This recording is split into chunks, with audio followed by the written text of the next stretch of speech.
y neurohipófisis. La hipófisis es eso, y acá arriba está el hipotálamo, ¿sí? Aquí la adenohipófisis, ¿qué produce? La adenohipófisis produce FSH, FSH con LH, ACTH, ¿verdad? La neurohipófisis, ¿qué produce? Hormona antidiurética, ADH, y produce oxitocina. Y el hipotálamo produce los factores liberadores, ¿no? Los famosos R. Por eso, por ejemplo, para la TSH, TRH. ¿Sí? Para la ACTH, TRC, una cosa así, ¿no? Los factores liberadores. Pero también produce la dopamina. La dopamina bloquea a la prolactina, que también se produce acá.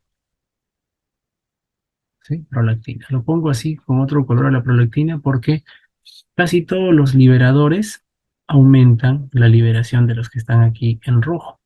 En cambio, la dopamina disminuye la secreción de prolactina. ¿Ok? Acá nos estamos olvidando, ¿no? No, FSH no se produce acá. Acá se produce GnRH, ¿sí? Hormonas liberadoras de gonadotropina. La FSH y GnH se producen abajo en las gonadas. Hormona liberadora de gonadotropina. Muy bien. Entonces la A, fíjense, GnRH, ACTH está bien. La B, estos no, estos se producen en las gónadas, ¿no?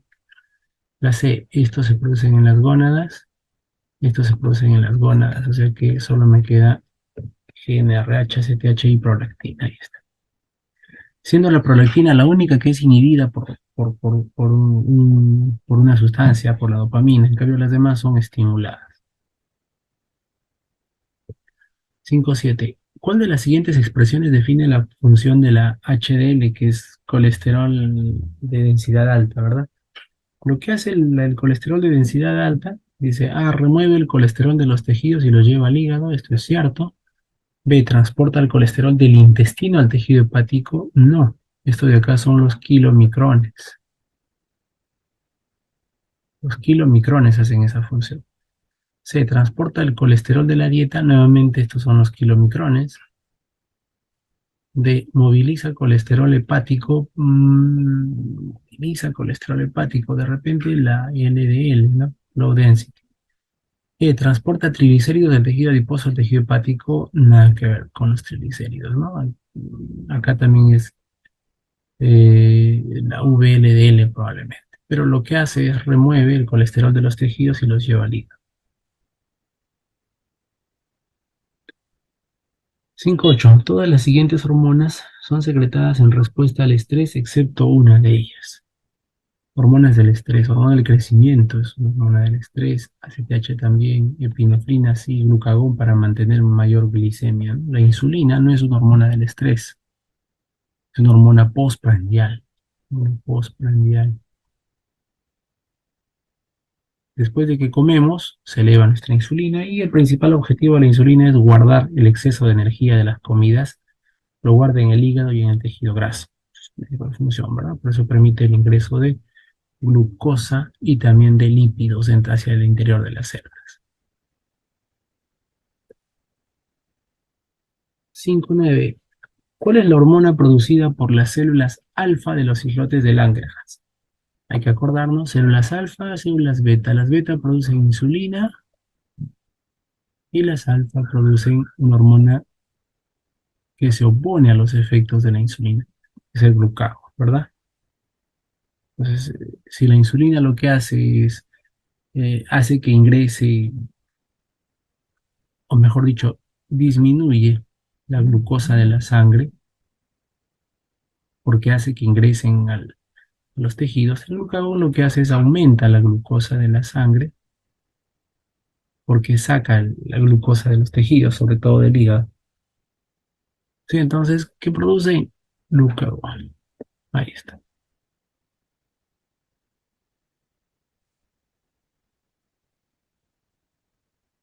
60. ¿En qué estructura anatómica se produce el antagonista de la prolactina? Uy, acabamos de decir el antagonista de la prolactina. Acá está, bien.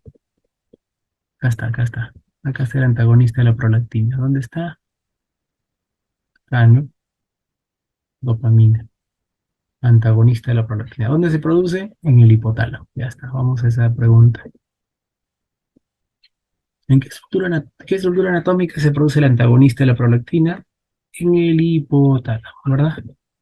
Ahí está. 6-1. ¿Cuál es el factor que disminuye la secreción de insulina? Ujú. Tenemos secretina, acetilcolina. Fíjese que podríamos vernos tentados a marcar esto. No, pues este es tracto digestivo, ¿no? Secretina aumenta la secreción del páncreas, de intestino. La acetilcolina es un neurotransmisor, ¿no? Presináptico y bueno, y pues posináptico en el sistema nervioso parasimpático. La colecistoquinina aumenta la motilidad de las vísceras huecas, así que nada que ver. Y tenemos leptina y glucagón. El glucagón es un antagonista de la insulina, pero no disminuye la secreción de la insulina. Lo que hace el glucagón es aumenta cuando baja la insulina, pero no disminuye la secreción de la insulina. El que podría disminuir es la leptina, que es una hormona producida eh, en el tejido graso, ¿no? En el tejido adiposo. Es una hormona que también disminuye el apetito, ¿no? 6-2. En la diabetes mellitus tipo 2 se suele dar lo siguiente, a excepción de algo. La actividad, ¿qué dice ahí? Par gamas se deteriora severamente. Aparición brusca de síntomas. eh, a ver, diabetes mellitus 2. Aparición brusca de síntomas, no el primero, no sé qué será esto. Hay una cardiopatía diabética propia. Hay una cardiopatía diabética, sí, pues. Algunos casos asintomáticos, muchos. Existencia con otras patologías del síndrome X, sí. Bueno, este me parece que es, ¿no? Que no se suele dar aparición brusca de síntomas. Salvo en la diabetes tipo 1 sí es más común esto, ¿no? La aparición brusca de síntomas como cetoacidosis diabética, por ejemplo, no es más común. 6.3. Las manifestaciones clínicas como náusea, vómito, dolor abdominal, polidipsia y poliuria en el paciente diabético, ¿qué sugieren? Sugieren cetoacidosis diabética, ¿sí? Dolor abdominal, epigástrico que se confunde con infarto o con pancreatitis. Náuseas y vómitos, que no se sabe de qué son, en un diabético que está tomando mucho líquido y orinando demasiado. Entonces, puede ser también, eh, a ver, ¿por qué no es estado hiperosmolar? Por esto, pues el estado hiperosmolar no produce dolor abdominal, ¿no? Generalmente, generalmente es una cetoacidosis diabética. 6.4. En el tratamiento de la diabetes mellitus tipo 2 con metformina, ¿qué se esperaría encontrar? Liberación de insulina a partir del páncreas. No. ¿Cuál es la acción de la metformina? La acción de la metformina tiene dos acciones, ¿no? Una es, la más importante, es disminuir la producción hepática de glucosa.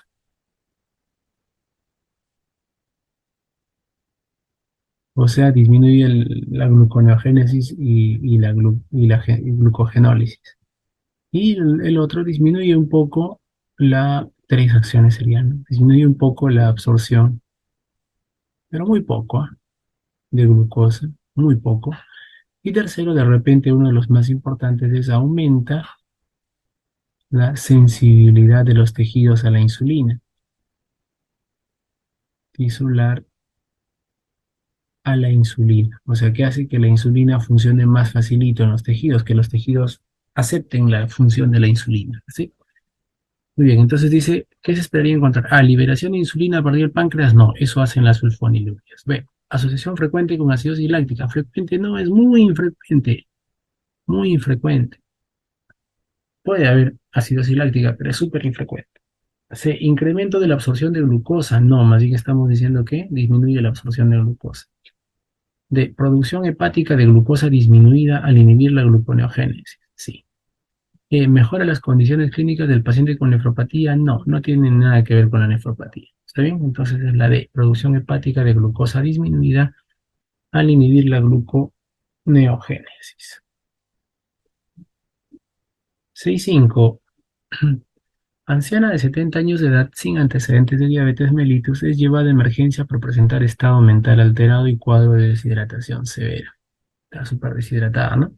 El familiar solo informa que desde hace unos días presenta polidipsia y poliuria, probablemente diabética, ¿no?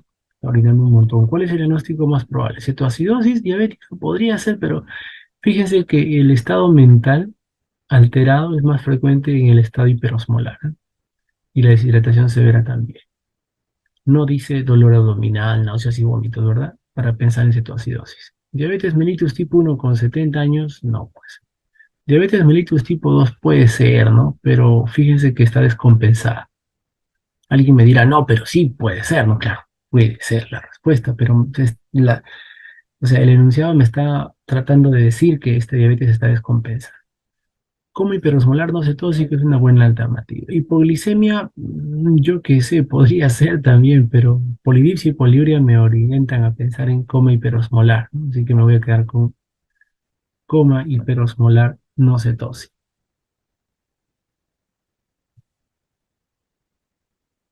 6.6. ¿Cuál de las siguientes expresiones define mejor lo que es la diabetes mellitus? A ver, empezamos de abajo. Excesiva producción de insulina no es diabetes, ¿verdad? De enfermedad en la que la relación insulina-glucagón es igual a 1, nada que ver con esa relación. Presencia de azúcares en la sangre, todos tenemos azúcares en la sangre. Alteración solo del metabolismo de carbohidratos, no. La diabetes incluye alteración de grasas, carbohidratos, un montón de cosas más.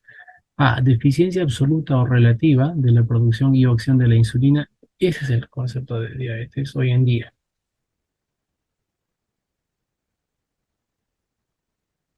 6.7. Un hombre asintomático presenta en dos análisis rutinarios de sangre glucemias basales, miren, dos glucosas en ayuna, una en 132 y el otro en 130. Para nosotros diagnosticar diabetes, ¿qué hacemos? Decimos glucosa basal mayor o igual a 126 dos veces, ¿no? Con una sola vez, no, dos veces. Ya tiene dos veces, tiene diabetes este paciente. Estamos diagnosticando diabetes. Lo que nos preguntan es cuál es la actitud a seguir. ¿Con qué iniciamos la diabetes? No, perdón, ¿con qué iniciamos el tratamiento de la diabetes? Todas las guías nos dicen, inicia el tratamiento de la diabetes con metformina, porque es barato, porque baja la glucosa, la controla bien, ¿no? Tiene un poco que disminuye las complicaciones macrovasculares, no las micro, las macro. Así que iniciar tratamiento con, dice, insulina NPH, todavía no, curva, nada que ver, dice la cristalina, ¿no? Diagnosticar diabetes mellitus 2 e iniciar tratamiento con metformina sí, e indicar nuevos análisis dentro de un año nada, ¿no? La D. 6.8. Paciente varón de 45 años con glicemias en 118 y 135. Fíjense que este paciente no es como el anterior. Este de acá no es diabetes porque no está por encima de 126 y este de acá me dice que sí es diabetes. Entonces, ¿qué tengo que hacer yo? ¿Qué tengo que hacer?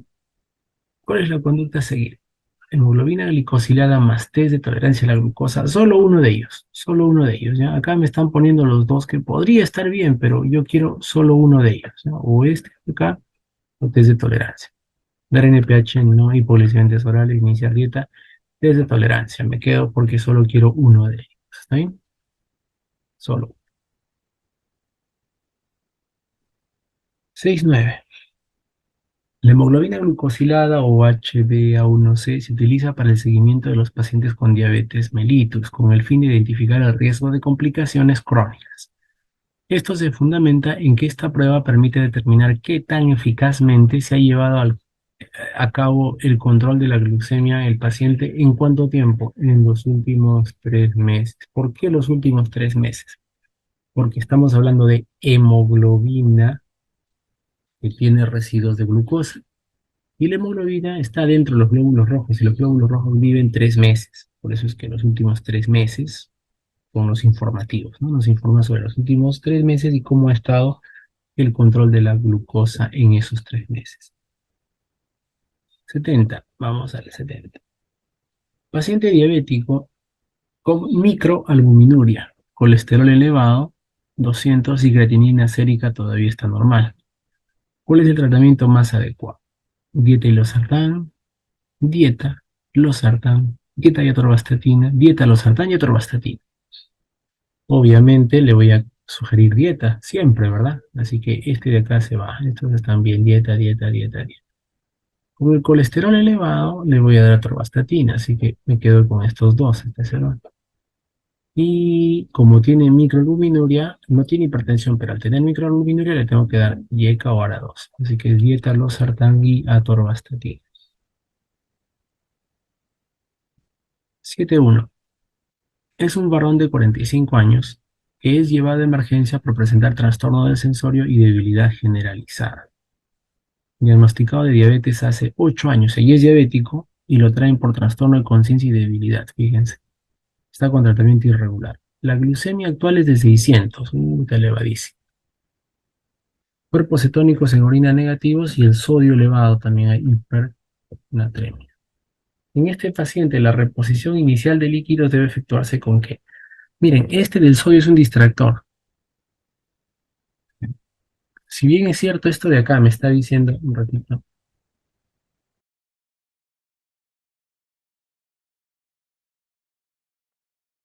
Si bien esto de aquí, del sodio sérico, ¿no? El sodio sérico en 160 me está diciendo que tengo que bajarlo de alguna manera, pero lo que me dice es reposición inicial. Yo inicio en todos, en todos, en todos con solución salina al 0,9%, o sea, con cloruro de sodio. Después de iniciarle eso, de ponerle insulina y todo, vuelvo a medir el sodio y si me sale bajo, si me sale muy alto igual que eso, ya le bajo a medio por ciento, ¿verdad? 0,45 al medio normal. Pero lo inicial es esa. ¿Por qué? Porque el paciente está deshidratado. En la reposición inicial, en deshidratado, se hace la solución salina 0,9. 7.2. El motivo por el cual las sulfonilurias deben ser usadas con cuidado es que producen, producen una gran cantidad de hipoglicemia. ¿Cuál es la acción de las sulfonilurias? El mecanismo de acción es aumenta la producción de insulina y secreción de insulina por el páncreas. Independientemente de la comida, o sea, coma o no coma, hace que el páncreas secrete más insulina. Así que su efecto adverso más frecuente es la hipoglicemia, de mayor cuidado. 7.3. En un paciente con hipoglicemia, la dextrosa, ¿al cuánto por ciento se da? Si viene con hipoglicemia, se le indica dextrosa al 33%, ¿verdad? Si tuviéramos al 50%, le daríamos más. Tenemos disponible el 33%, que es lo que... Ahí está. Unas 5 ampollas está bien. 7.4. Caso de paciente con glicemia de 800. Fíjense, sin antecedente de diabetes. No tiene antecedente, o sea que está debutando con esta glucosa en 800. Es llevado de emergencia por presentar signos de pérdida de la conciencia. Es un hiperosmolar, ¿no? Cuadro de deshidratación severa, examen de orina normal, o sea, no hay cuerpos cetónicos. ¿Cuál es el diagnóstico? Un estado hiperosmolar. Y no me habla nada de acidosis. Si tuviera acidosis, podría ser un estado mixto, un estado hiperosmolar. Ahí está. 7.5. En un paciente que ingresó con deshidratación severa, glucosa en 900, sopor profundo y azoemia, se le inició hidratación agresiva con buena respuesta, insulina en infusión, y ahora ¿qué debe indicar? O sea, ha habido buena respuesta, insulina, hidratación, buena respuesta. Si ha habido buena respuesta, ¿qué debemos indicar? Cálculo del requerimiento de insulina, reposición de potasio, insulina de acción lenta, iniciar dieta, insulina en horario, iniciar dieta. ¿Sí? Iniciamos dieta para poder seguir después con el tratamiento, que es buena respuesta.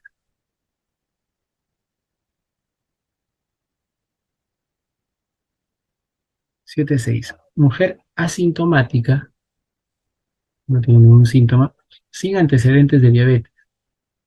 Tiene un IMC de 30, o sea que está en obesidad, ¿verdad? Un poquito, pues sí, pues obesidad. Y acantosis nigricans. Glucosa en ayunas en 136. O sea, puede ser diabética, ¿no? Y está gordita y acantosis, pues ya, yo diría que casi es diabética, aunque no tenemos las dos glucosas en la guía. Pero bueno, ¿cuál es la conducta? Repetir glucosa, hacer el diagnóstico de diabetes, hacer diagnóstico de diabetes, iniciar metformina, hacer diagnóstico de prediabetes, iniciar metformina, hacer diagnóstico de diabetes, iniciar insulina, metformina, ¿verdad? Hacemos el diagnóstico de diabetes e iniciamos con el fármaco de primera línea, que es la metformina. 7-7.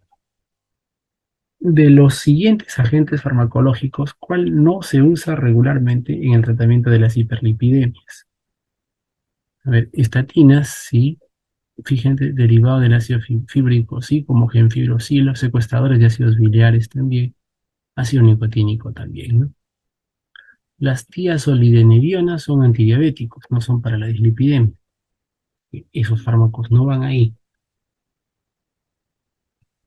7-8. Para el tratamiento médico de la hiperprolactinemia se deben emplear ¿qué cosa? Ya sabemos, ¿no? Si hay un tumor en hipófisis que produce prolactina elevada, ¿qué se tiene que usar? Dopamina o un agonista de dopamina. ¿Recuerdan? Lo vimos así, ¿no? Acá arriba hipotálamo, acá se producía dopamina y esta dopamina inhibía la producción de prolactina negativo. ¿Sí? Entonces, al inhibir la producción de prolactina, lo que tenemos que usar es agentes dopaminérgicos o agonistas dopaminérgicos. ¿Cuáles conocemos? La bromocriptina y carbegolida, ¿no? Son agonistas dopaminérgicos que se usan para esto.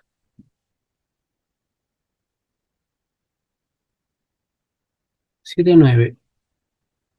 Paciente que presenta hipoglicemia después de tomar un medicamento antidiabético. Si se quiere corregir de forma rápida la hipoglicemia, ¿qué solución sería la más adecuada? Usamos glucosa, la que tenemos disponible es al 33%.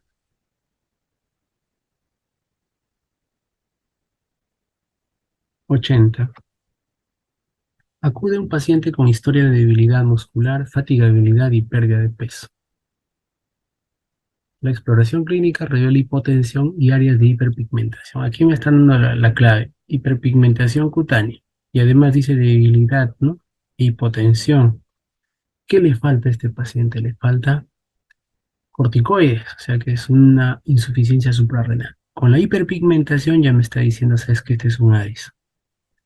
Y el laboratorio muestra hiponatremia, probablemente con hipercalemia. ¿Cuál es el diagnóstico más probable? Enfermedad de Addison. ¿Sí? En el Addison es una insuficiencia suprarrenal en el cual pueden existir esas áreas de hiperpigmentación. Suelen existir, ¿no? En la piel, en la boca también está hiperpigmentado. ¿Ya? Enfermedad de Addison. 8.1. En el hiperparatiroidismo primario, ¿qué se puede encontrar? Imagínense la PTH elevadísima, ¿no? Hiperparatiroidismo primario. Lo que hace la PTH, ¿qué cosa es? ¿Qué cosa es? Estimula a riñones a activar vitamina D. Eso es lo que hace, estimula a los riñones a activar vitamina D. ¿Para qué? Para que la vitamina D aumente la absorción intestinal de calcio. Y luego también hace que los riñones excreten, ¿no? Excreción de fosfatos. Excreción de fosfatos. Entonces, fíjense, ¿qué hace una elevación de PTH? Dice A, hipercalcemia, podría ser, ¿sí? Hipercalcemia, hiperfosfatemia no. B, hipercalcemia está bien, hipofosfatemia está bien. E hipercalciuria, o sea, aparición de calcio en la orina. Sí, puede ser, ¿verdad? Porque aumenta el calcio en general. Sí, hipercalcemia está bien, hipofosfatemia está bien, hipocalciuria no. O sea, si aumenta la absorción de calcio y aumenta el calcio en la sangre, entonces aparece calcio en la orina. Está bien. De hipocalcemia no y hipocalcemia no. Así que me quedo con hipercalcemia, hipofosfatemia e hipercalciuria.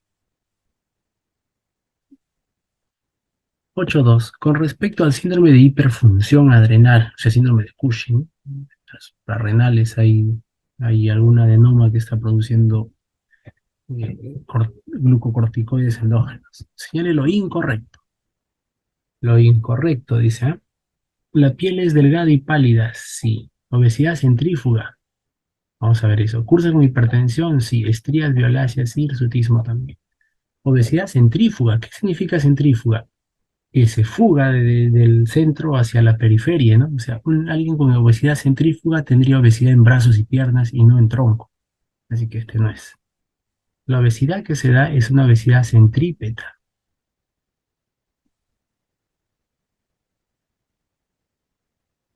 Centrípeta, no, no centrífuga. Ahí está. 8.3. ¿Cuál de las siguientes es la manifestación clínica más característica del síndrome de Cushing? La más característica. Estrías violáceas hay, hirsutismo hay, amenorrea hay, obesidad es la más característica. Y aunque acá no sea, pero así lo han preguntado. 8.4. El síndrome de Cushing, debido a producción de ACTH fuera de la pituitaria, se puede dar debido a qué. Miren, tenemos al eje, acá está muy grande esta pituitaria, así es como una pelotita, ¿no? Ahí está. Tenemos la adenohipófisis, neurohipófisis, acá arriba el hipotálamo. Hipotálamo, hipófisis. Y tenemos las suprarrenales acá, ¿no? Muy bien. En el síndrome de Cushing hay un tumor acá, tumor secretor de corticoides, glucocorticoides endógenos. Ese es síndrome de Cushing. En la enfermedad de Cushing hay un adenoma acá. El adenoma es hiperproductor de ACTH. Adenoma. Esto es enfermedad de Cushing.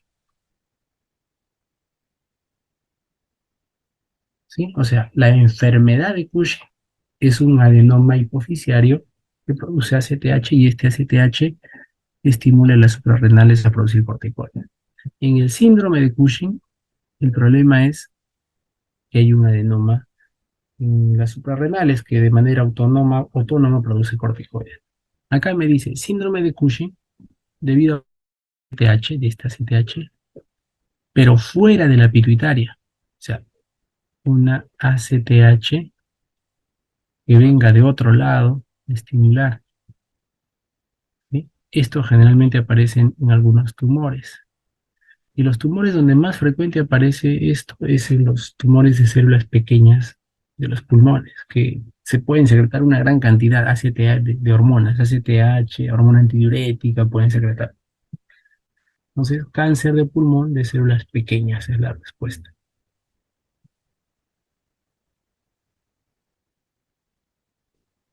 8.5. La causa más frecuente del síndrome de Cushing, fíjense que síndrome puede ser este, o puede ser, acá nos faltó también remarcar algo, el síndrome de Cushing también puede ser exógeno,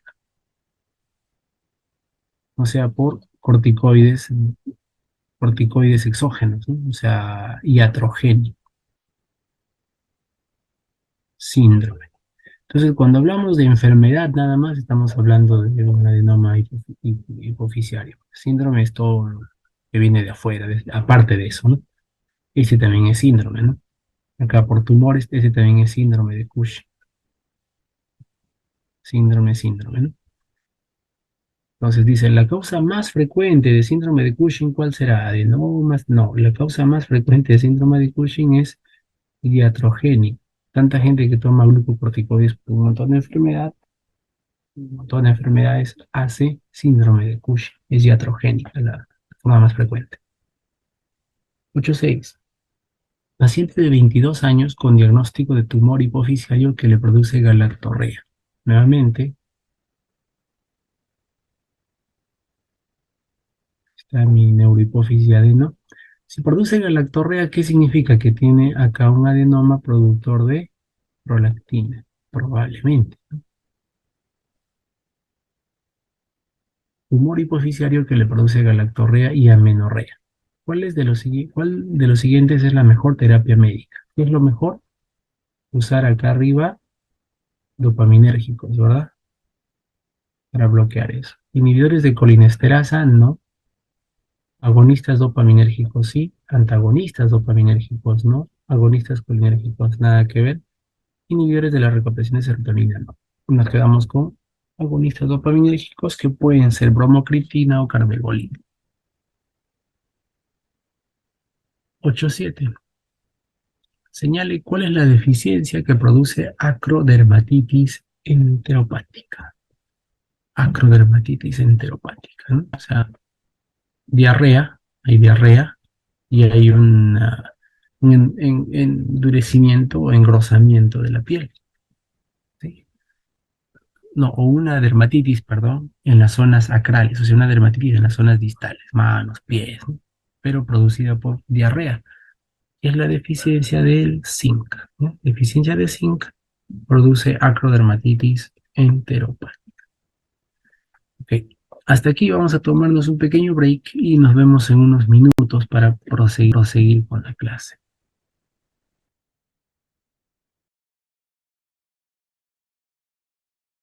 Y diarrea, ¿no? ¿Es por deficiencia de qué micronutriente? Hace un rato vimos que la acrodermatitis era por deficiencia de zinc.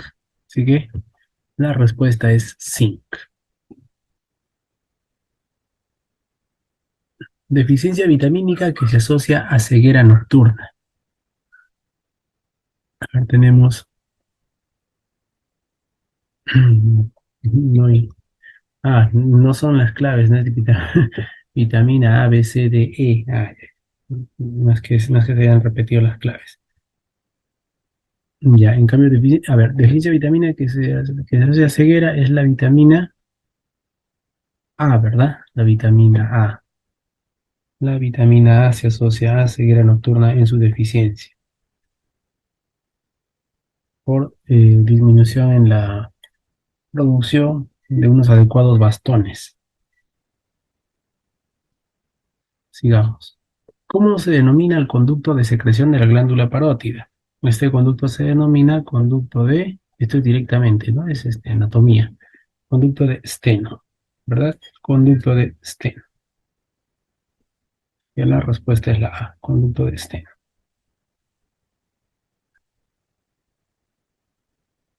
9.1. ¿Qué bacterias predominan en el colon de un adulto normal? O sea, la microbiota, ¿no? Normal. Tenemos bacteroides, peptococos, cocos gram positivos aerobios, cocos gram negativos aerobios y fusobacterios. Los que suelen predominar son los bacteroides. ¿No? Los bacteroides suelen predominar. Claro que también hay de todos, ¿no? De todo tipo, pero los bacteroides son los que suelen predominar. 9.2. ¿Cuál es la causa más frecuente de dolor epigástrico en la práctica clínica? La pregunta también es directa, ¿no? El dolor epigástrico, causa más frecuente. Fíjese que todos ellos pueden causar dolor epigástrico, pero la causa más frecuente de todos ellos es la dispepsia no ulcerosa. O sea, un paciente que tiene un dolor y no hay úlcera, no hay nada, y se llama dispepsia, ¿verdad? Después de la dispepsia no ulcerosa, la otra causa sería la enfermedad ulceropéptica, ¿verdad? Que engloba a la úlcera gástrica y a la úlcera duodenal. Pero, por ahora, el más frecuente es la dispepsia no ulcerosa. 9.3. ¿En cuál de los siguientes casos de ascitis suele encontrarse citología positiva en el líquido acítico?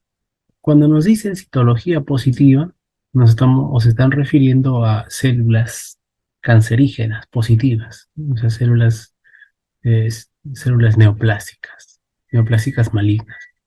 ¿En cuál de los siguientes suele encontrarse en el líquido asítico células neoplásicas positivas? A ver, A, pacientes con aumento de la alfa-fetoproteína. B, metástasis invasiva hepática sin carcinomatosis peritoneal. Más bien las células neoplásicas en el líquido pleural aparecen cuando hay carcinomatosis en el peritoneo, o sea, metástasis o invasión del peritoneo por células malignas, ¿verdad? Así que esquilosa, metástasis masiva hepática con gran aumento de fosfatasa, ¿no? Y la respuesta es esta, carcinomatosis peritoneal con o sin metástasis hepática, ¿no? Pero la idea es que haya carcinomatosis peritoneal. Ahí está. 9.4. ¿Cuál de las siguientes secreciones posee un pH más elevado? O sea, ¿cuál es más alcalótico? Secreción intestinal, bilis, secreción pancreática, salival o heces. Miren, definitivamente el pH más bajo es la del estómago, ¿verdad? Ese tiene un pH que ronda los 3, el ácido clorhídrico gástrico. Cuando esta secreción del estómago pasa al duodeno, tiene que neutralizarse. Y ahí se encuentra con unas secreciones del páncreas que son bastante alcalinas. Entonces se neutralizan esa secreción ácida. Así que el pH más elevado lo tiene en la secreción pancreática. Sigamos. 9.5. ¿Cuál de las siguientes sustancias es necesaria para que se realice absorción intestinal de la vitamina B12? Ajá, esto es directamente de fisiología, ¿no? La vitamina B12 se absorbe y necesita de unirse a una sustancia llamada factor intrínseco, la D. Este factor intrínseco se produce en las células parietales del estómago, ¿sí? Células parietales. Y sirve para unirse a la vitamina B12, evita su degradación por la acidez del estómago, también evita la degradación por las enzimas intestinales, pancreáticas y todo eso, y luego conduce a la vitamina B12 sana y salva hasta su lugar de absorción. ¿Dónde se absorbe la vitamina B12? Se absorbe en el ilio. ¿Ya? Entonces, por ahora vamos a ir anotando alguna cosa que nos va a servir para otras preguntas. La vitamina B12 se absorbe en el ilio. Mejor vamos a ir en orden, ¿ya? Tenemos que el intestino va así, el intestino delgado, duodeno, que sigue yeyuno, y luego sigue ilio. Con un poco de superposición entre todas ellas, pero de preferencia vamos a responder que en el duodeno se absorbe el hierro, en el yeyuno se absorbe el ácido fólico o folatos, y en el ilio se absorbe la vitamina B12. Entonces fíjense, ahí está, duodeno hierro, yeyuno ácido fólico e ilio vitamina B12. Vamos a seguir. ¿Cuál de las siguientes se absorbe en el ilio? ¿Cuál se absorbe en el ilio? Vitamina B12, ¿verdad? Vitamina B12. ¿Cuál es la función de la secretina? La secretina es una hormona que actúa aumentando la secreción de algún órgano, ¿verdad? Lo que hace es aumenta la secreción alcalina, aumenta la secreción alcalina, tanto del páncreas como del intestino, sobre todo del páncreas. Regula la secreción de agua y bicarbonato. Eso es lo que hace entonces la secretina. No es secretina por el secreto, sino secretina por secreción. 9.8. ¿Cuál de las siguientes sustancias se absorbe en el ilio? Esta se repite, ¿no? Y quiere decir que ha venido en más de un examen. Vitamina B12. Es por eso que alguna inflamación en el ilio, como una tuberculosis intestinal que se suele asentar en el ilio con más frecuencia, o Diphyllobotrium, que es un parásito que también se suele asentar en el ilio, pueden conducir a una deficiencia de la vitamina B12 a la larga. ¿Ya? Todo lo que implica el ilio. Una restricción ileal también ocasiona deficiencia de vitamina B12. 9.9. El diurético de elección para el tratamiento de ascitis en paciente cirrótico es la espironolactona. Ese es el diurético de elección. ¿Por qué? Porque o sea, en la cirrosis, de acá, en la cirrosis hay un hiperaldosteronismo,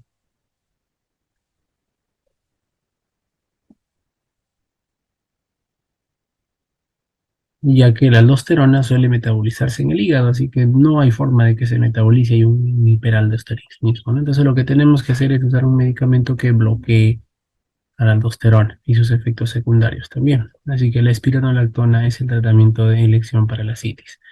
Usualmente se usa espironolactona más furosemida, pero de los dos el que es de base, por así decirlo, es la espironolactona. Muy bien, entonces la C. Vamos a la 100. ¿Cuál de las siguientes es causa de hipertensión portal post-sinusoidal? Tengo mi hígado, ¿no? Acá adentro tenemos los sinusoides portales, que son los vasos sanguíneos. Todo lo que sea antes del hígado se llama pre-sinusoidal y por encima del hígado post-sinusoidal, ¿sí? Y luego el otro es intrahepático. Muy bien, entonces vamos a ver la A, dice oclusión venosa hepática. ¿Dónde se ubica la A? Acá, ¿verdad? Oclusión venosa, oclusión de vena, venosa hepática. B, fasciola hepática, se ubicaría acá, sería sinusoidal. Hepatoma, un cáncer también puede aparecer ahí. La enfermedad de Wilson, la D, infiltra el páncreas, perdón, infiltra el hígado y también puede producir hipertensión portal intrasinusoidal. Y la E, estrongiloidiasis, también. De todos, el que me queda como post es una oclusión venosa hepática.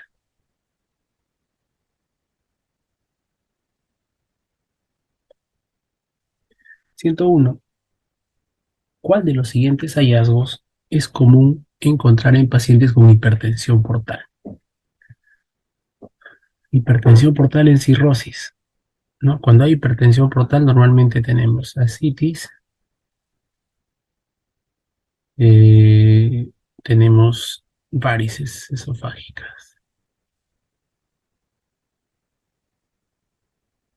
principal eso. Entonces, ¿cuál de los siguientes hallazgos es común encontrar en pacientes con hipertensión? Miren, esta está bien, ¿verdad? La B no siempre, ¿ah? No siempre. La C, hemorragia digestiva, no siempre tampoco. Varices esofágicas, sí. Entonces, para mí la respuesta sería esta. Varices esofágicas y ascitis, ¿no? Sin embargo, ahí está. Sí es la respuesta. Varices esofágicas y ascitis. Yo pensé que iba a ser la A. Vamos a ver la siguiente.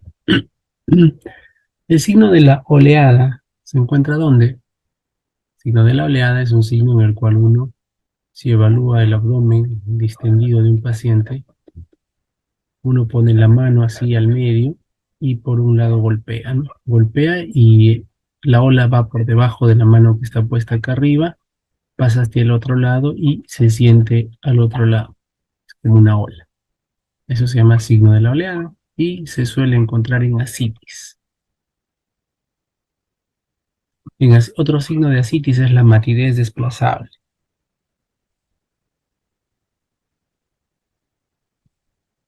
103. Paciente que presenta cuadro clínico de diarrea hiperosmótica. Hiperosmótica, o sea, la diarrea por sí tiene osmolaridad elevada. Es una diarrea con heces que tienen aumento de la osmolaridad. Esto ocurre cuando hay sustancias osmóticamente activas dentro del intestino que no pueden ser absorbidas ni degradadas y eso produce diarrea, pues, ¿no? Eso puede ocurrir en el déficit de lactosa. En el déficit de lactosa, ustedes saben que en realidad es déficit de lactasa, ¿no? No es lactosa, sino es lactasa. La lactasa es una enzima que agarra a ¿cómo se llama el azúcar? Es la lactosa. La lactosa es un azúcar que es galactosa más glucosa. ¿verdad? Es un disacárido. Eso es la lactosa. Entonces, cuando hace su trabajo la lactasa, se divide pues en galactosa y glucosa. Y estos dos pueden ser absorbidos. En cambio, en una persona que no tiene lactasa, se queda esto así eh, como una molécula que tiene dos moléculas, un disacárido, y este disacárido produce aumento de la osmolaridad dentro del intestino. Eso jala agua hacia el intestino y produce diarrea osmótica se llama eso. ¿Sí?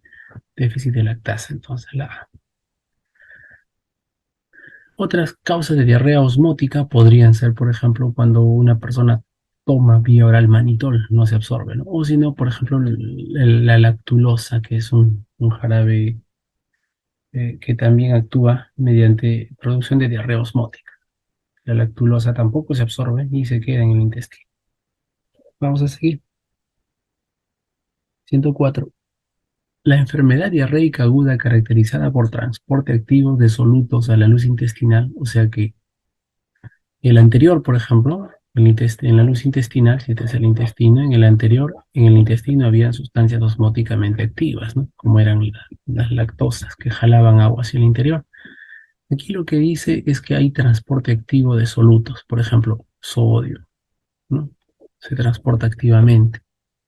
Entonces, cuando se transporta activamente, ese tipo de diarrea se llama secretora, la diarrea secretora. En cambio, en la osmótica hay solutos adentro que no se pueden absorber y eso jala agua, ¿sí? Así que es una diarrea secretora. 105. En la enfermedad de Crohn constituye uno de los síntomas de mayor frecuencia de presentación, presente hasta en 90% de los casos. Distensión abdominal, dolor abdominal recurrente, náuseas y vómitos, estreñimiento, diarrea crónica inflamatoria, o sea, diarrea sanguinolenta, ¿no? Puede ser, o bueno, por lo menos inflamatoria. Pero esa es la que está presente hasta en un 90% de casos de enfermedad de Crohn, que es una inflamación intestinal, ¿sí? Una enfermedad inflamatoria intestinal, ¿no? Vamos al siguiente, 106. ¿Cuál de los siguientes medicamentos se asocia con mayor frecuencia a colitis por Clostridium difficile? Saben que Clostridium difficile es un germen anaerobio, ¿verdad? Que puede estar presente en el intestino de las personas, pero cuando nosotros matamos a otras bacterias, esta de acá prolifera y cuando prolifera en gran cantidad puede causarnos problemas. Entonces, todos los antibióticos, todos, pueden producir diarrea por Clostridium difficile. La enfermedad diarreica por Clostridium difficile se llama colitis pseudomembranosa, porque se forman pseudomembranas. Cuando si es que se le hace si es que se le haría al paciente una colonoscopia, se formarían pseudomembranas, ¿no? Con alta mortalidad.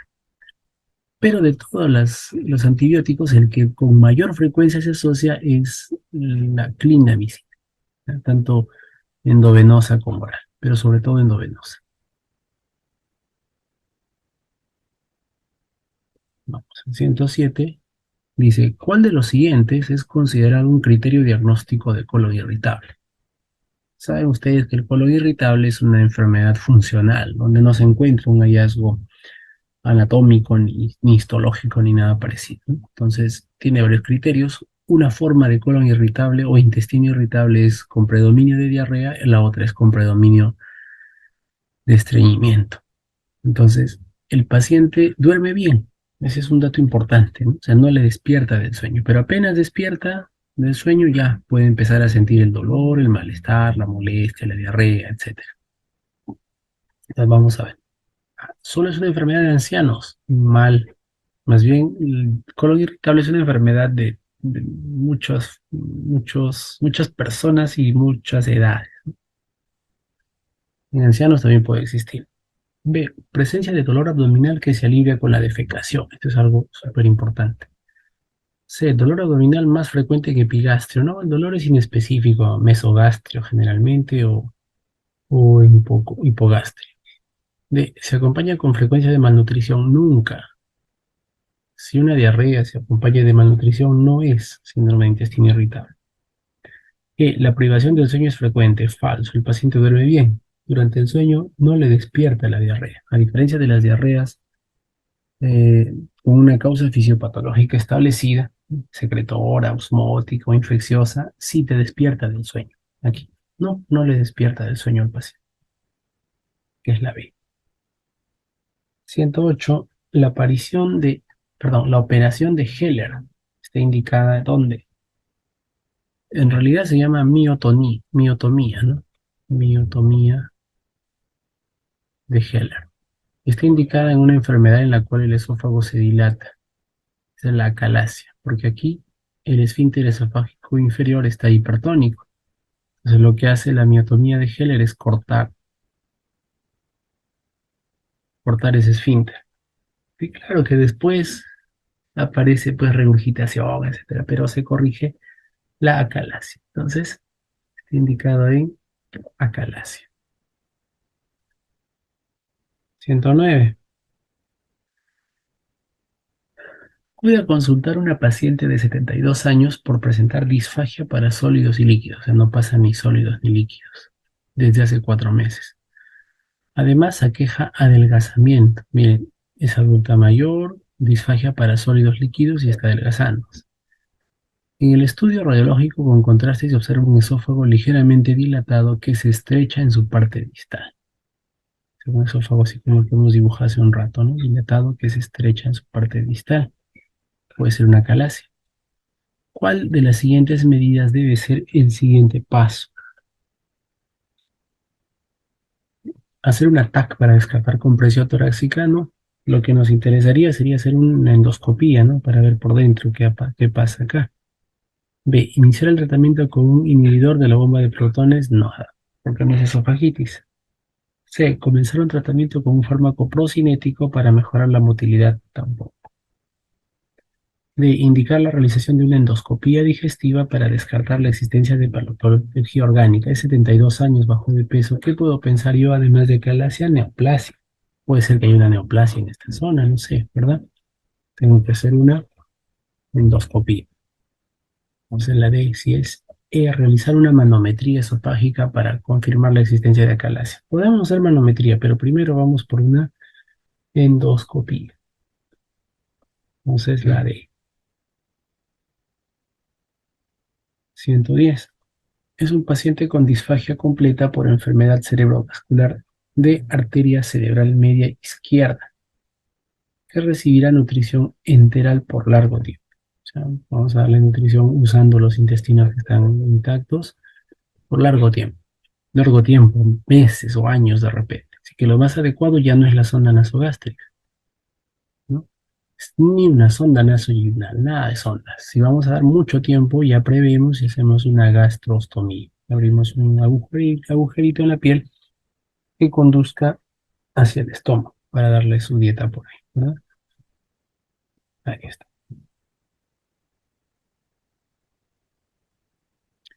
110. ¿A qué se denomina esófago de Barrett?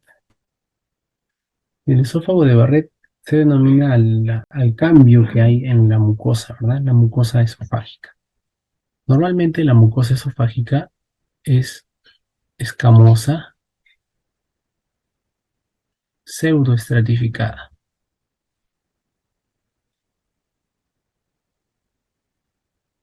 ¿Ya? Entonces, cuando la parte distal, sobre todo, cambia a una mucosa ya no escamosa, sino tipo glandular, o sea, la escamosa, el revestimiento es así, pues, ¿no? Son como escamas las células. De esto cambia a glandular.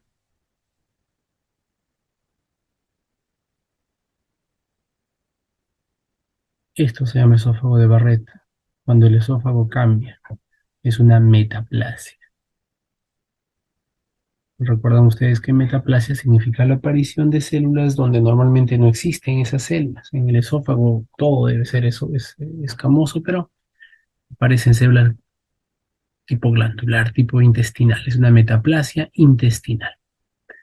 Entonces, ¿cuál es? Dice, reflujo gastroesofágico sin irritación, nada.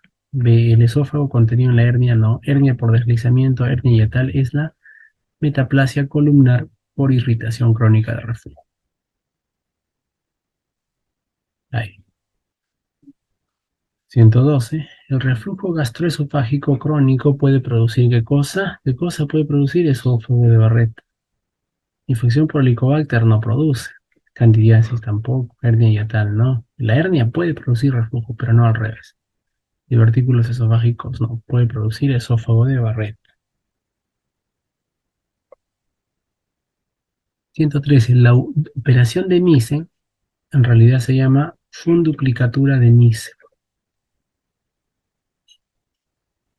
¿Y qué hace esta funduplicatura? Agarra el estómago, ¿no? Este es el esófago y este es el estómago. Agarra el fondo del estómago y le hace como una chalinita al esófago, ¿no? Sí, ¿no? Lo envuelve al esófago. Esa es la funduplicatura de Nissen y está indicado en reflujo gastroesofágico, en enfermedad por reflujo gastroesofágico. Ahí está. 114. En relación con la sonda de Sens-Taken-Blakemore, esta sonda se usa en hemorragia digestiva varicial. Es una sonda que tiene un balón y luego tiene, cuando se infla, tiene un globo intermedio así, ¿no? Así es la sonda. Entonces,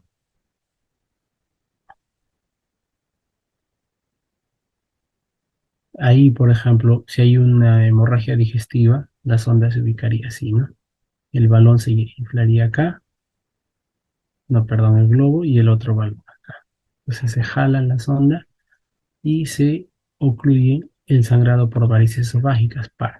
Así que se utiliza para comprimir varices esofágicas sangrantes, ¿no? Transitoriamente.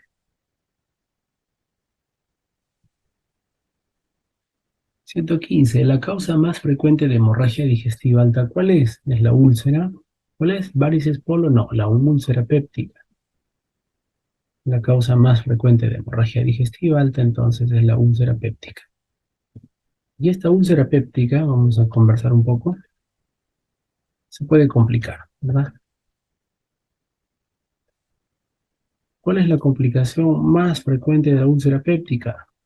Es la hemorragia digestiva alta, sangrado digestivo. Luego, después de eso, tiene otras complicaciones, ¿no? Que son, por ejemplo, la penetración de la úlcera y la perforación hacia el peritoneo. También la fibrosis con obstrucción intestinal, ¿no? Obstrucción pilórica. Entonces, esas son las complicaciones de la úlcera péptica. Sigamos. 116. Es un paciente de 58 años que presenta lumbalgia aguda, doliéndole la espalda, con irradiación a pierna izquierda. De repente tiene una compresión de un nervio. Le prescriben un medicamento 3 veces al día, pero el cuarto día refiere dolor epigástrico intenso asociado a melena. Se está haciendo hemorragia digestiva alta. ¿Qué fármaco es el responsable de las hemorragias digestivas altas cuando está presente, ¿no? Son los AINE, ¿verdad? Así que lo que vamos a buscar es un AINE ahí.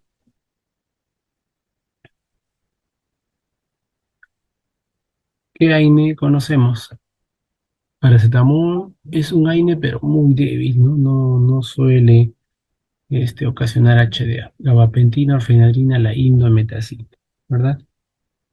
La indometacina. Entonces la respuesta es indometacina.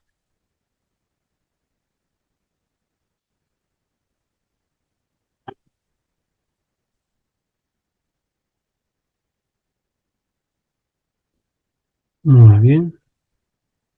Según la clasificación de Forrest, para los signos de sangrado en paciente con hemorragia digestiva alta, la descripción de coágulo adherido, ¿cuál es? Tenemos que saber el Forrest, ¿no? Esto sí. Forrest 1, Forrest 2, por ejemplo. Es 1A y 1B. El 1A es sangrado en chorro. Está chorreando, ¿no? 1B es sangrado, ambos son sangrados. La diferencia es que 1B es sangrado en napa o en sábana. O sea, no chorrea, no salpica, pero sí está sangrado. En el 2 es sangrado reciente. y tiene 2A, 2B y 2C. En el 2A hay un vaso visible. Se ve un vaso sanguíneo ahí que ha sangrado recién. En el 2B es un coágulo adherido, que significa que ha sangrado recientemente. Y en el 2C ya no hay coágulo, ya no hay vaso, pero lo que hay es la mancha, ¿no? Una mancha oscura de hemosiderina, que significa que ha sangrado. Entonces, la descripción coágulo adherido corresponde a 2B, ¿verdad? Ahí está la 2B. La lesión de Dieulafoy es una malformación vascular del tubo digestivo que se localiza con mayor frecuencia a nivel de ¿dónde?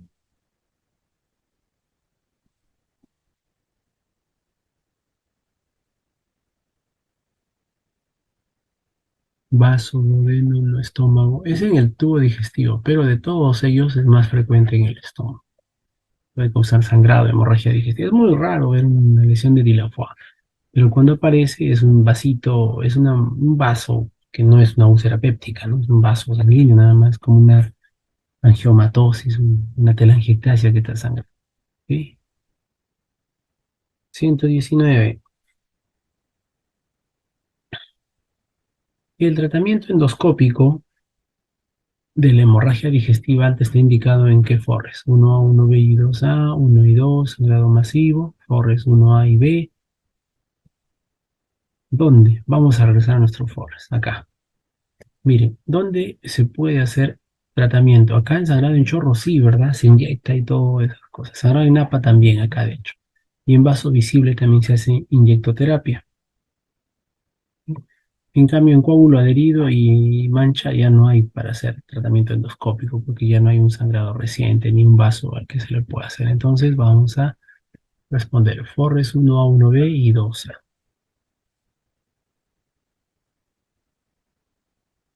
120. La localización más frecuente de los falsos divertículos de colon, o sea, de los divertículos colónicos. Y acá le dicen falso divertículo porque en realidad son falsos. Los divertículos de colon son pseudodivertículos en el sentido de que no tienen serosa. Son divertículos que salen por el colon a través del ingreso a los vasos sanguíneos y no están recubiertos de serosa, así que no tienen las tres capas del intestino y por eso son pseudodivertículos. Pero los divertículos en colon más frecuentemente están ubicados al lado izquierdo en el sigmoides.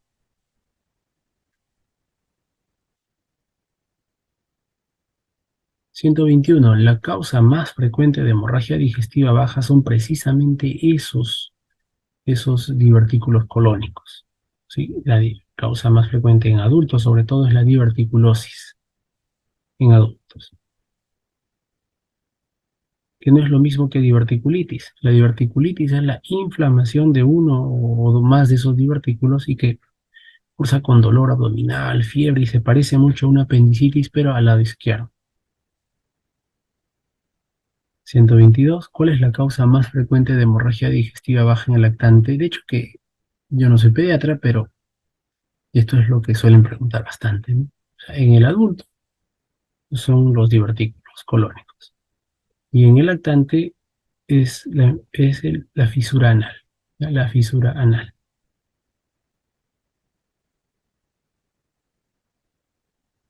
123. ¿Cuál de los que se mencionan a continuación no constituye un signo de colestasis? Colestasis quiere decir que hay éstasis de la bilis. O sea, hay, por ejemplo, no sé, pues un cálculo en la vía biliar, en el colédoco, o de repente un tumor, no sé. ¿Con qué cursa la colestasis? Cursa con ictericia, ¿sí? Cursa con coluria, porque la bilirrubina pasa a la orina y pues esta bilirrubina tiñe la orina de un color oscuro. Pero como no pasa hacia las heces salen blancas o pálidas, es una hipocolia. Y bueno, las colestasis suelen acompañarse de pruritos, sobre todo las colestasis autoinmunes. Diarrea no hay en la colestasis. No corresponde un signo de colestasis la diarrea. 123A. 124. Se trata de un paciente varón de 35 años quien súbitamente presenta dolor abdominal que se intensifica rápidamente y se localiza en epigastrio, irradiándose hacia espalda, acompañándose de náuseas y vómitos. ¿Cuál es el diagnóstico más probable en epigastrio? Que se identifica rápidamente, que inicia súbita y se irradia hacia la espalda. Apendicitis no es, ¿verdad? El cólico renal se suele irradiar hacia los genitales. Colecistitis aguda suele ser en hipocondrio derecho, aunque puede ser también en epigastrio a veces. Nos quedamos con pancreatitis aguda y disección aórtica. Muy joven para que tenga disección aórtica, ¿no? Generalmente mayores, pero podría ser, podría ser. Eh, Así que, pero de estos dos, lo más probable y lo más frecuente es una pancreatitis aguda. La disección aórtica puede ser, pero es más infrecuente en cuanto a, digamos, a presentación, o sea, cantidad de pacientes. Los pacientes con pancreatitis son muchísimos más que los que tienen disección aórtica. Por eso que terminamos marcando pancreatitis aguda. 125. En un paciente con antecedente de pancreatitis aguda se realiza una tomografía abdominal debido a la persistencia del dolor abdominal, detectándose la presencia de una gran masa de paredes gruesas, redondeadas, llenas de fluido adyacente al páncreas. Es un paciente que tuvo pancreatitis y que posteriormente presenta una colección así cerca al páncreas, ¿no? Este se llama pseudoquiste pancreático. Es un pseudoquiste. Puede presentar masa en epigastrio, dolor abdominal, dolor recurrente, ¿no? Recurrente. Y también llenura precoz o comprimir otras estructuras del epigastrio. ¿Cuál es el tratamiento? Generalmente es drenaje. Se puede drenar a través del estómago o se puede drenar a través de la pared abdominal. Es un pseudoquiste pancreático. 126. Entre los factores precipitantes comunes de la pancreatitis aguda se incluyen los siguientes. Siempre que nosotros hablamos de pancreatitis decimos la primera causa, litiasis vesicular o litiasis de vías biliares. La segunda causa, alcoholismo. Luego puede haber por dislipidemia o hipertrigliceridemia, obviamente cuando los triglicéridos están pues por encima de 1000, 1500, ¿no? Cuando están en 200 o 300, sino muy, muy arriba. También algunos fármacos podrían ocasionar pancreatitis aguda, ¿no? Tratamiento para el VIH, silobudina, por ejemplo, puede ocasionar pancreatitis aguda. Así que no ocasiona o no se estudia dentro de su etiología al colangitis ascendente, que más bien es una infección de la vía biliar. 127. Un paciente de 42 años de edad fue hospitalizado hace 6 días con el diagnóstico de pancreatitis aguda de origen biliar. Lo más frecuente, ¿no? La origen más frecuente. La mala evolución obliga a descartar la existencia de necrosis. O sea, el paciente va yendo mal y nosotros nos preguntamos, ¿no? ¿Tendrá necrosis? Para diagnosticar necrosis pedimos una tomografía con contraste, porque sin contraste no sirve. ¿Por qué con contraste? Porque el páncreas se pinta. El páncreas se pinta de blanquito cuando llega el contraste. Si hay un área donde no se ve el contraste, por ejemplo, toda esta área no se ve el contraste, esa área es la necrosis. ¿Está bien? Generalmente se pide más allá del tercer día o más de 72 horas desde el inicio del cuadro. Así que TAC con contraste endovenoso es la respuesta. 128. En un paciente con pancreatitis aguda, con hipotensión, insuficiencia renal, falla renal que cursa con necrosis pancreática infectada. O sea, miren, cuando un paciente tiene, además de la pancreatitis, cualquier disfunción de otro órgano que no sea el páncreas o diferente al páncreas, tanto cercano o lejano, estamos hablando de una pancreatitis aguda severa o crítica, ¿no? Severa o crítica en este caso eh, puede ser lo mismo, ¿no? Por eso dice ¿Qué se considera? Yo marcaría que la A está bien, necesito cuidados intensivos, y la C también. Aquí han hecho una disquisición entre severa y crítica, ¿no? Bueno, le han dado la C como crítica. La pancreatitis severa o crítica que amerita el ingreso del paciente a cuidados intensivos. 129. En los casos de pancreatitis aguda grave, disminuye la concentración sérica de ¿qué? Glicéridos, calcio, amilasa, aspartato aminotransferasa o deshidrogenasa láctica. En realidad lo que disminuye es el calcio y es un marcador de mal pronóstico, ¿verdad? El ransom lo incluye. ¿Y por qué disminuye el calcio? Se cree que disminuye porque existe un depósito de calcio en el intestino, o sea, toda la grasa intestinal se saponifica y capta calcio, así que baja el calcio de la sangre, ¿sí? Eso es lo que sucede en pancreatitis aguda severa, baja el calcio. 130. ¿Cuál de los siguientes indica pobre pronóstico en pancreatitis aguda? Fíjense, y hemos hablado ahorita, acabamos de hablar. Un nivel de calcio sérico disminuido da mal pronóstico. También da mal pronóstico una proporción baja de PAFI, o sea, al revés, ¿no? Esta sí sería la que da también mal pronóstico, pero no así, sino al revés. Amilasemia creciente, nada que ver. Nivel de amilasa en orina, nada, y glucosuria tampoco. Nivel de calcio sérico disminuido. 131. En una pancreatitis aguda, en las pruebas de laboratorio, ¿qué elemento no aumenta? El que no aumenta más bien disminuye. A ver, lipasa puede aumentar, amilasa aumenta, pueden aumentar transaminasas, el hematocrito por hemoconcentración. El que no aumenta y más bien disminuye es el calcio. Y también es signo de mal pronóstico, acabamos de decir. 132. Ubicación más frecuente de tuberculosis en el sistema gastrointestinal. Hace un rato ya hemos mencionado, ¿no? El lugar más frecuente es en el ilio y sobre todo cerca a la válvula ileocecal. Es una ubicación ileocecal. Tuberculosis más frecuentemente en ilio y cerca a la válvula ileocecal. 133. ¿Cuál es la segunda complicación más importante de la úlcera péptica que requiere tratamiento quirúrgico de urgencia? Dijimos que la primera complicación es hemorragia digestiva y la segunda es la perforación y la penetración, ¿no? Aquí está hemorragia, que es la primera, y la segunda es perforación o penetración. Ahí está. Obstrucción es también una complicación, pero es más rara, ¿no? Infección, estenosis y obstrucción, que como que son lo mismo. La primera es esta y me pregunta de la segunda, que es la perforación intestinal.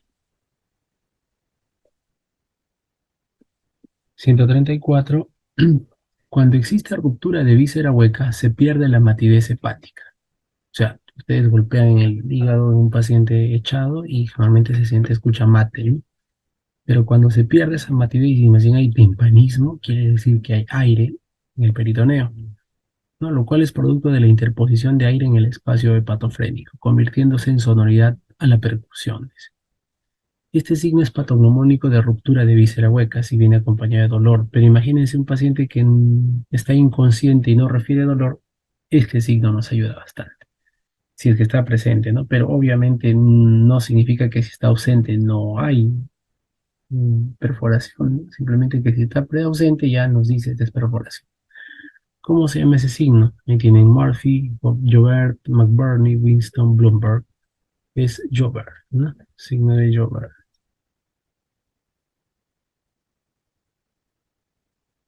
135. Paciente varón de 60 años cursa con úlceras a repetición por secreción exagerada de gastrina. ¿Cómo se llama esta enfermedad? ¿Cuál es el diagnóstico? Hay un tumor secretor de gastrina. Y ese tumor secretor de gastrina, ustedes saben que la gastrina aumenta la secreción del estómago, la secreción ácida, ¿no? Así que el paciente cursa con úlceras gástricas, con dolor abdominal, ardor abdominal, tipo dolor ulceroso, y diarreas, ¿no? Todo ese ácido no puede ser, hay tanto ácido que no puede ser neutralizado por las secreciones pancreáticas, así que aumenta la motilidad intestinal y se producen diarreas. A esta enfermedad con ese tumor secretor de gastrina se llama síndrome de Zollinger-Ellis, así se llama, ¿no? Síndrome de Zollinger-Ellis. Ahora continuamos con hematología. A ver, en un paciente VIH positivo que recibe los siguientes medicamentos, ¿cuál puede causar depresión de médula ósea? Esta es una pregunta directa, ¿no? El que puede causar depresión que ya se usa muy poco es la sidobudina. Es un fármaco antiviral, digamos, de las primeras generaciones de fármacos contra el VIH. La sidobudina puede causar depresión de médula ósea y generalmente uno se da cuenta que el paciente estaba tomando sidobudina porque presentaba precisamente un poquito de anemia, un poquito, ¿no? Con un volumen corpuscular elevado. Así que esa es la que puede causar depresión de médula ósea. 137 es un varón de 60 años eh, con anemia microcítica hipoprómica que presenta astenia, adelgazamiento y examen de TB no positivo en heces. Miren, adulto mayor con TB no con sangre oculta. ¿Qué tenemos que hacer? Una colonoscopia. ¿Por qué? Porque si está con anemia, ¿no? Además de adelgazamiento y TB no positivo, yo tengo que pensar en un cáncer, ¿verdad? ¿Qué tipo de cáncer es el que más fácilmente nos anemiza? El cáncer de colon. Ahora tenemos colon derecho y bueno, tendríamos colon izquierdo. Recuerdan ustedes que al colon, al cáncer de colon derecho, se le suele asociar con anemia y al cáncer de colon izquierdo más bien con síntomas tipo constipación, ¿no? O sea, la aparición de estreñimiento en una persona que nunca era estreñida nos hace pensar en un cáncer de colon izquierdo. En este caso puede ser un cáncer de colon derecho y hay que hacer una colonoscopia. 138. En varones adultos con diagnóstico de anemia ferropénica, ¿cuál es la dosis en miligramos por día de hierro elemental que se debe administrar? No nos dice de sulfato ferroso, nos dice de hierro elemental. Y el hierro elemental es en 150 miligramos por día que se tiene que dar, ¿ok? En adultos. 139. En el esquema del tratamiento de la anemia ferropénica en adultos, ¿cuál de las siguientes es la indicación correcta? La indicación correcta es sulfato ferroso bioral, ¿no? Acá dice sulfato 100 miligramos, es muy poquito, ¿verdad? Si ya sabemos que 150 es por día en hierro elemental, en sulfato ferroso será pues como 300 o 400 miligramos, así que este es muy poquito. Sulfato ferroso con vitamina C, sí.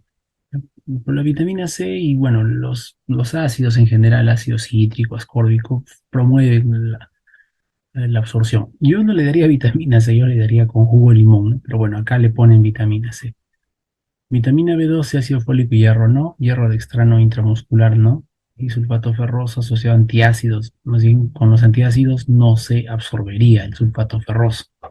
Sí, esto es un sinsentido, la E. Así que la B es la respuesta más apropiada, digamos. 140. ¿Qué de lo que se indica a continuación no guarda relación directa con el diagnóstico de anemia drepanocítica? O sea, anemia de células falciformes. ¿Cuál no guarda relación? ¿No? Crisis dolorosa, sí hay, ¿verdad? Ictericia, osteoporosis, esplenomegalia y todo lo anterior. Lo que no guarda relación es la esplenomegalia, ¿no? ¿Por qué? Porque más bien lo que hay son infartos esplénicos y el vaso se va haciendo cada vez más chiquito. La ictericia puede ser también por infartos, perdón, por hemólisis, ¿no? Pero la osteoporosis como que no cuadra acá. Pero bueno, la respuesta más clara es la esplenomegalia progresiva. Al contrario, no hay digamos, disminución del tamaño del vaso. 141. La biopsia o el aspirado de médula ósea muestran hiperplasia eritroide, de la serie roja. La sospecha de la causa de la anemia en este paciente puede incluir lo siguiente, excepto. O sea, ¿en cuál de ellos no habría en el aspirado de médula ósea hiperplasia eritroide?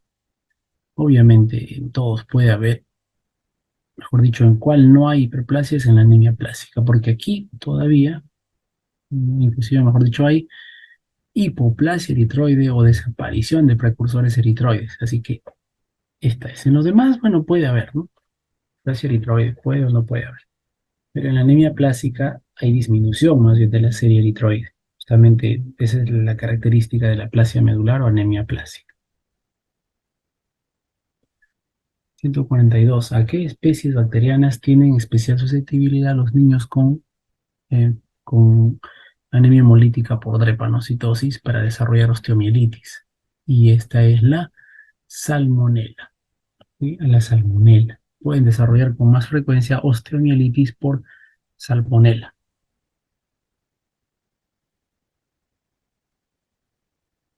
Sigamos. 143.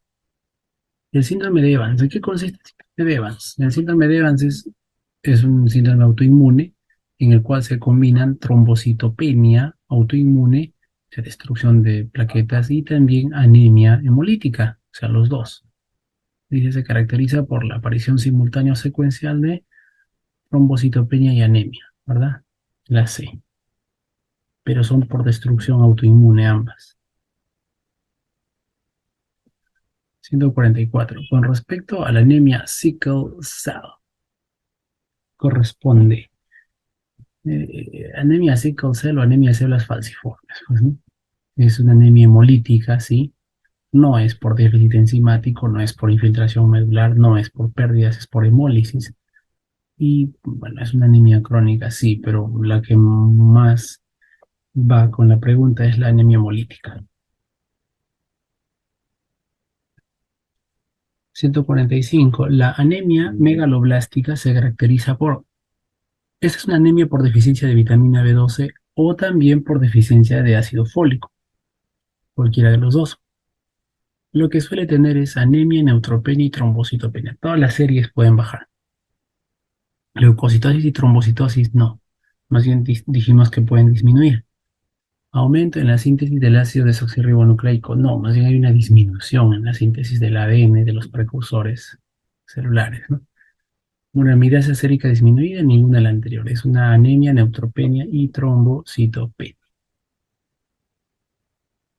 146. El hallazgo de formas hipersegmentadas en neutrófilos.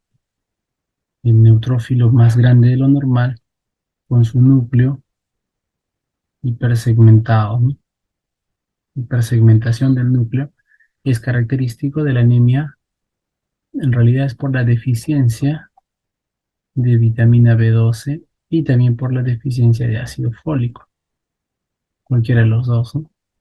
Si decimos de la B12, podemos hablar de anemia perniciosa, que es una causa de deficiencia de la vitamina B12. 147.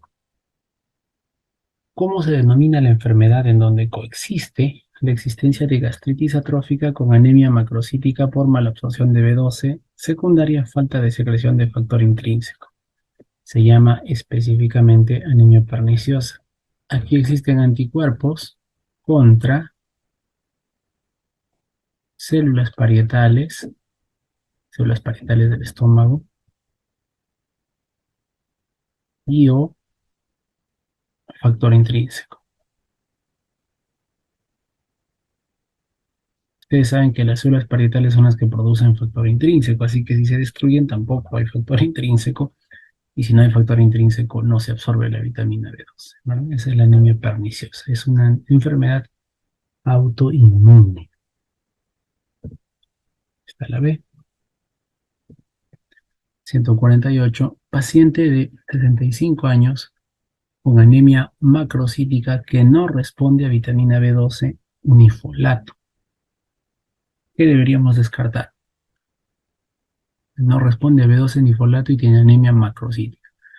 La anemia macrocítica en adultos mayores puede ser debida a deficiencia de B12 o folato, pero también al síndrome mielodisplásico o mielodisplasia, ¿no? Síndrome mielodisplásico. Así que macrocítica está en el diagnóstico diferencial. Entonces marcaremos la E, síndrome mielodisplásico.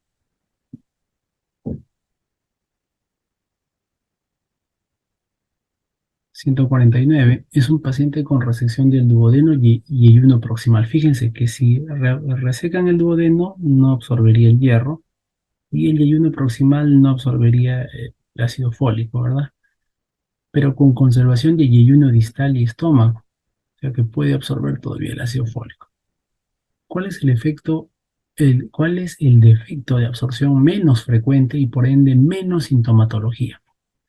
¿Dónde se absorbe la vitamina B12? En ilio. Y están diciendo que el ilio está preservado, así que este no se va a disminuir. Hierro disminuye, ácido fólico disminuye. Bueno, calcio y magnesio también porque se absorben en las primeras porciones en el duodeno. Así que la A, porque se absorbe en ilio. 150. Paciente mujer. En el examen de rutina se le encuentra anemia leve. Se le realiza analítica encontrándole un volumen corpuscular alto. Preguntándole más datos se encuentra que es vegana, no come carne desde hace 4 años. Muy bien. Últimamente se han agregado parestesias de miembros inferiores hasta las rodillas y el tratamiento más adecuado, ¿cuál será? ¿Qué deficiencia tienen los veganos de vitamina B12? ¿Por qué? Porque la vitamina B12 solamente se encuentra en productos de origen animal, sobre todo en carnes. Una deficiencia en el consumo de carnes, sobre todo de carne, ¿no? Puede llevarte después de varios años a una deficiencia de vitamina B12. Así que lo que le vamos a dar a esta paciente es vitamina B12, que puede ser oral en realidad, ¿no? Porque no tienen problema de absorción, solamente es que no comen carne, se le puede dar vía oral. Pero bueno, aquí la única alternativa que tiene vitamina B12 es la intramuscular, así que esa marcaría. 151. En un frotis sanguíneo se identifica la presencia de poiquilocitosis. ¿Qué significa? ¿Qué son estas células? Dicen, no son células. El término poiquilocitosis significa glóbulos rojos de diferentes tamaños.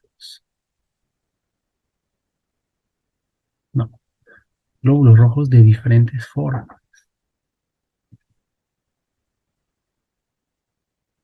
Porque la otra palabra anisocitosis significa glóbulos rojos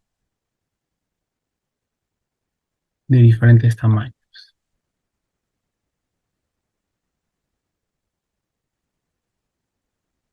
¿Sí? De diferentes formas, entonces. Glóbulos rojos de diferente forma.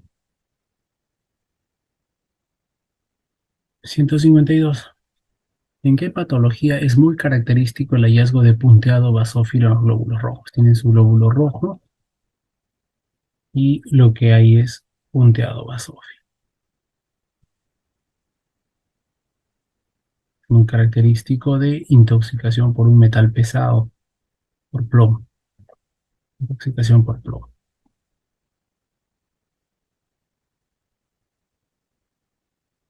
153. En caso de intoxicación o sobredosis de heparina, el efecto heparínico puede controlarse con... Lo que nos están preguntando es cuál es el antídoto de la heparina. El antídoto de la heparina es el sulfato de protamina. Protamina. Aquí está, sulfato de protamina. ¿No? Inclusive a veces me ha tocado ver pacientes que vienen de diálisis y a veces se han dializado con heparina y bueno, hacen sangrado, tienen el tiempo de tromboplastina, parcial de tromboplastina prolongado, entonces se le coloca protamina para revertir el efecto de la heparina.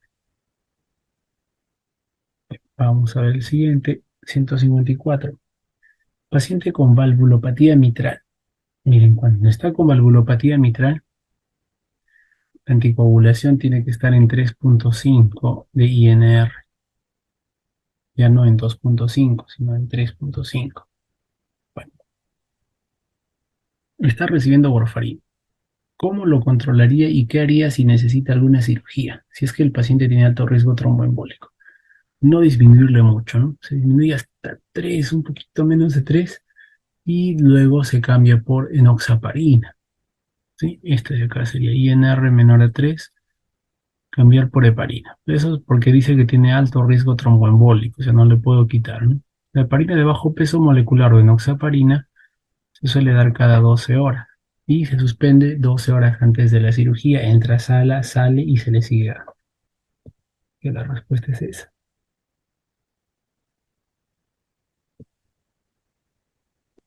155. Mejor parámetro para controlar el efecto del uso de antagonista de la vitamina K, o sea, warfarina, ¿no? Antagonista de la vitamina K, warfarina. Está diciendo cuál es el mejor parámetro para controlar el efecto de la warfarina y es el tiempo de, ¿cuál tiempo? Protrombina, que además de a partir de este se puede calcular el INR.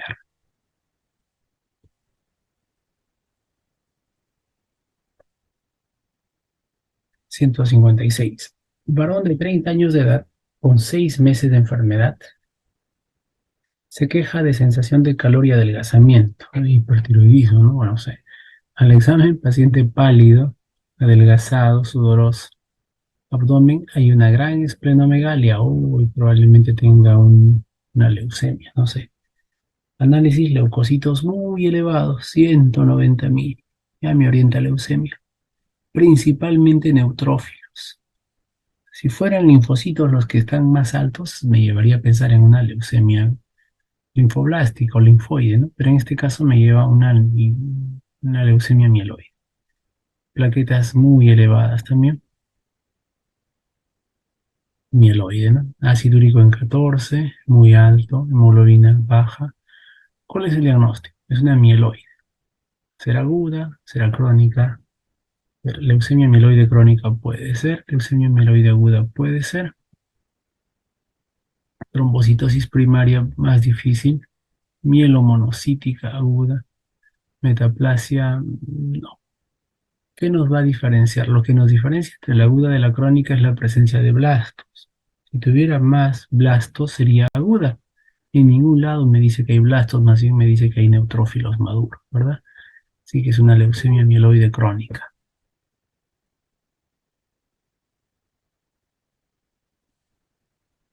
157. Con respecto a las leucemias, señale lo correcto.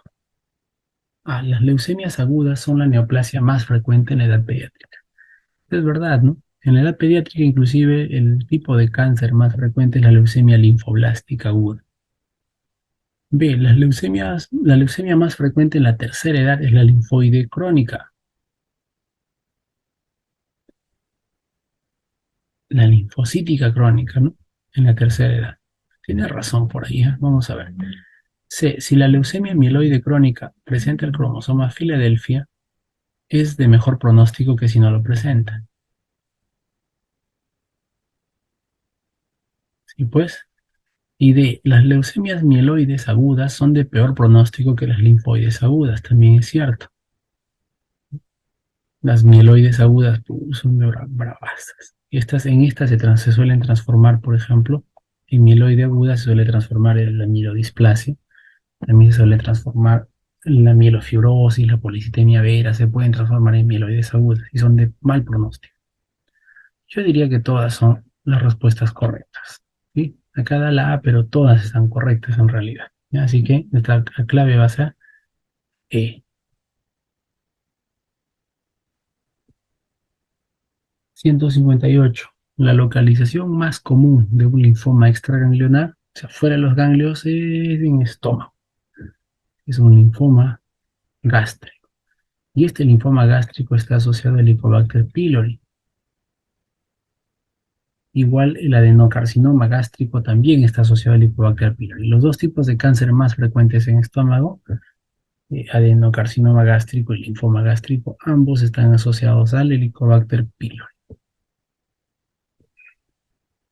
159. La neoplasia que con mayor frecuencia se localiza en el estómago después del adenocarcinoma. El adenocarcinoma es en primer lugar en frecuencia. En segundo lugar es el linfoma gástrico, pero fíjense que tenemos Hodgkin y no Hodgkin. ¿Cuál será? De los dos es el no Hodgkin.